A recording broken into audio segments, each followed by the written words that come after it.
I find this a fascinating object. It's a fiber optic cable for a stereo. If I shine this laser pointer down the cable, it guides the light out the other end.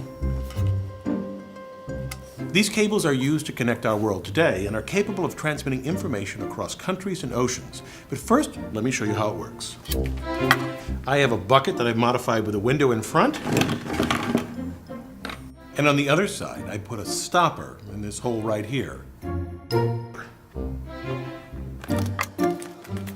I have a bottle of propylene glycol with just a little bit of creamer in it. A ring stand. And of course, a laser pointer.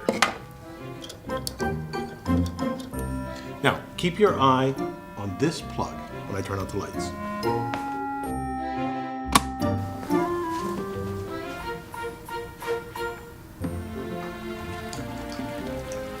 That's wonderful. The light follows the liquid flow all the way to the bucket. Amazing. It does this because of total internal reflection. As the light enters the stream, it is reflected as soon as it hits the interface between air and liquid. You can see here the first reflection, and then the second, and the third. This occurs because there's a difference between the index of refraction of the guide material, here propylene glycol, and the outside, air in this case.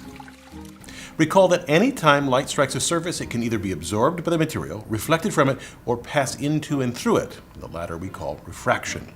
It's easier to see from a top view. Reflection and refraction can happen at the same time, but if a light ray hits the surface at an angle greater than the critical angle, it will be completely reflected and not refracted. For this propylene glycol and air system, as long as a beam hits the surface at an angle greater than 44.35 degrees, measured from the normal, it will propagate down the stream via total internal reflection. To create this same effect in an optical fiber, engineers create a core of glass, usually pure silicon dioxide, and an outside layer called cladding, which they also typically make from silicon dioxide, but with bits of boron or germanium to decrease its index of refraction. A 1% difference is enough to make a fiber work. To make such a long, thin piece of glass, engineers heat a large glass preform. Its center is the pure core glass and the outside the cladding.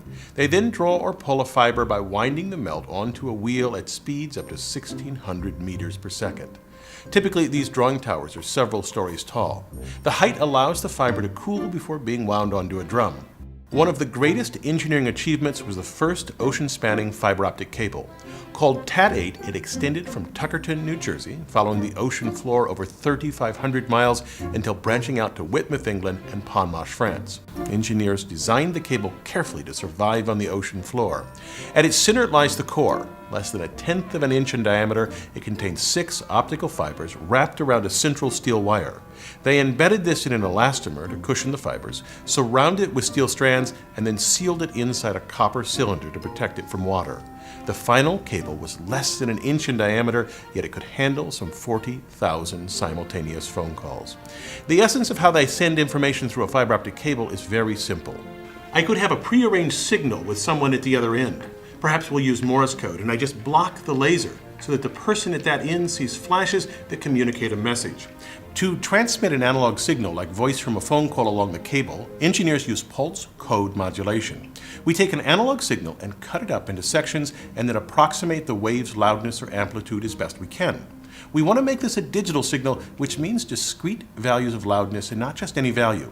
For example, I'll use 4 bits, which means I have 16 possible values for the loudness.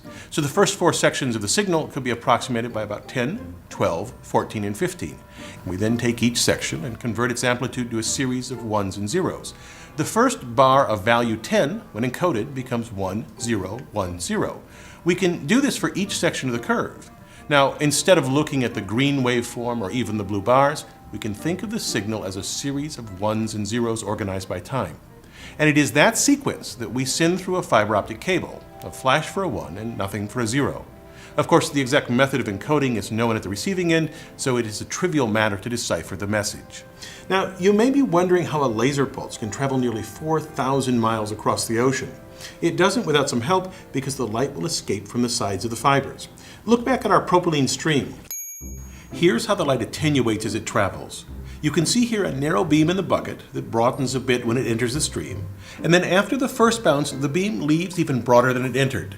That's because the interface with the air is uneven and the rays that make up the beam strike at slightly different angles. When that beam makes its second reflection, those individual rays diverge even more until by the time it reaches the third bounce, many of the rays are no longer at the critical angle and can exit from the sides of the stream. Here it happens in a few inches, but in a cable like Cat8, the signal travels a stunning 50 kilometers before it needs to be amplified. Absolutely amazing. I'm Bill Hammack, the Engineer Guy.